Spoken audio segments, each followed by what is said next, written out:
Okay, we're back. So I got a 5/16, 1/4 inch, and a lock washer. You see how much taller these are? There's your difference.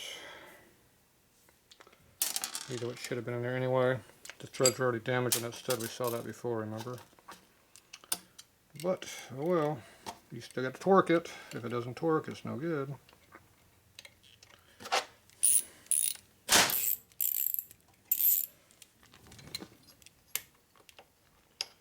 Okay. Do it again. That didn't work very well. Why did that get tight and not go on?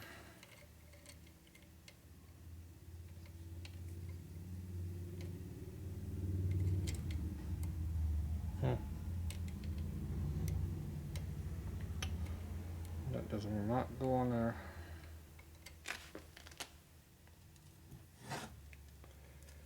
Definitely doesn't want to go in there now. Not a happy nut. Looks like it's not going to be happy at all. Alright, give me another one. I'll be back.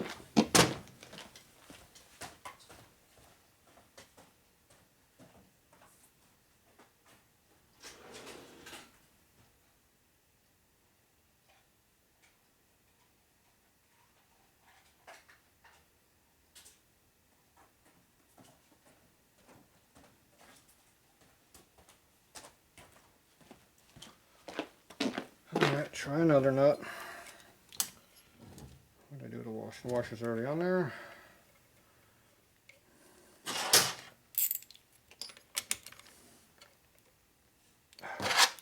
See if this one will start before it decides if I want to go. Okay, this one's going at least. There it goes. Threads on those studs are hammered a little bit, so you didn't like that other nut. It's going. Okay, now I'm going to torque it. Okay, torqued. So if it don't pull torque, it ain't no good. Okay, so that one's on there good. These threads look like crap. Alright. So, we'll go ahead and decide we want to do all that. Okay, now it rotates nicely. So I'm going to go ahead and put a nut over here. We'll use a zip gun on this.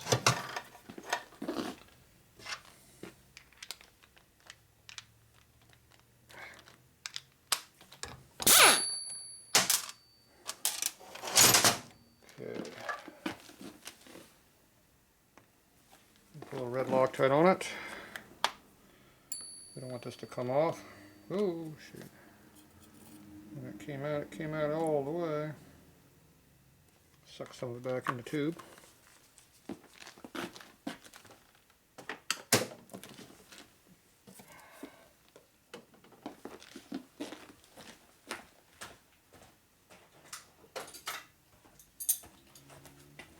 Alright. Pair of channel locks to help hold the gear. This is not a really good torque gun, so it doesn't torque like my old one does. So we're going to take this and hold it. Now if you put a plier on like this, it doesn't have the holding power when you have it like this. This one leverages in and makes it tighter. The other way it pulls it away and slips. So you gotta know how to hold your pliers. Hold it really good, it doesn't hurt the gear. If it slips, it tears the gear up. Okay, that's tight. Make sure it rotates freely. Got a little bit of in-play, that's fine. Now sometimes these things bind up a little bit. If you do, just go ahead and give them a little tap like that. That usually frees up the bearings and centers them, and makes them work better. So, that's one of the tricks I do. Okay, so now all that looks pretty good up in there. So you can see the brushes are now clean and working. We fixed a short that was happening there, I think, so this thing should work now.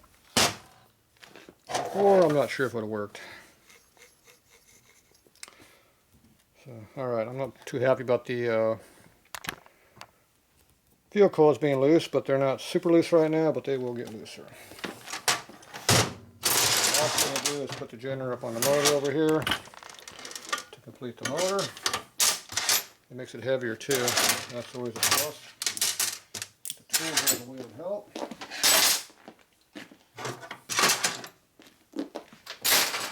Get my tools out.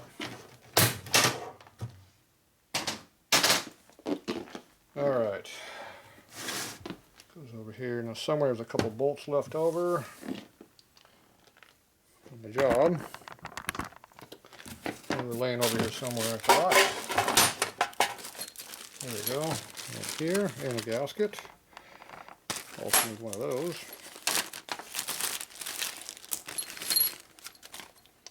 There's our stock bolts with a taper head on them. Threads look like they're okay. They go there. Now in the gaskets, you can either have it glued to the generator, glued to the case, or glued to both. Your choice.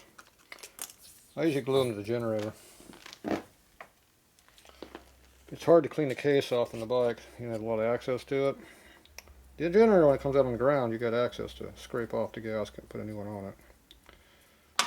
So, usually the gasket, the case is flat enough you don't need a sealer on it to make it work. So, we're going to hide the chromatic part because it's ugly. Now the 58 gasket has a small hole in here. The 57 earlier gasket has a bigger hole in it. That's because they use a different style generator. 58 is the first year, the late 2-brush. Everything else before that was the old 32E style generator. Whether it was 32E or 52, doesn't matter. It's the early housing. It had a bigger hole in it.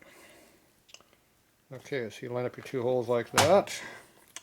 You slip it together. So, you have to lift up to go over the gear and slip it in.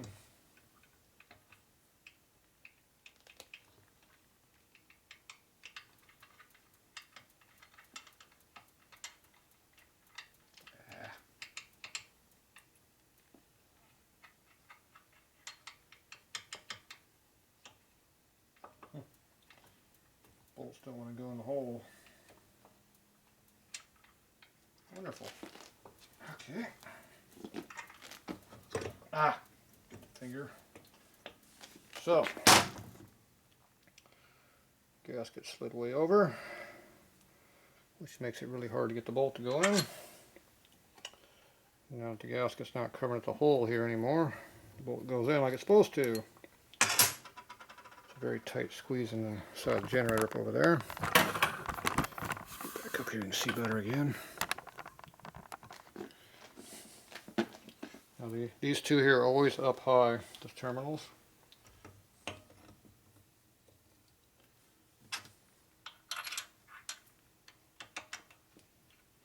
Much better. Amazing how it works when the gasket's out of the way. Now don't let the generator hang down as you put the bolt in. Hold the generator flat until the bolt goes all the way up in there. At least close to all the way. That way the armature doesn't tilt down and have the threads going in like that, which is basically cross threads them. Which kind of screws everything all up. The bottom one you can have hang in there a little bit. And the one is that get tight. I don't know.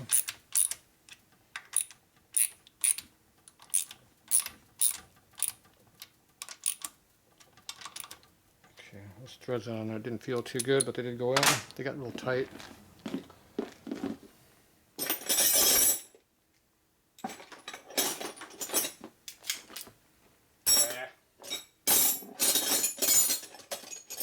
the extension. Don't need a long one, but that's what I found. Okay, so you want to torque these down a little bit, but you know, within reason. It is a 5/16 bolt, so you can torque it pretty good. Pretty mushy, so don't keep pulling on it. Once you start getting a little torque, stop. Doesn't matter what the torque is. You can feel it getting starting to get tight, and not really getting tighter. Stop.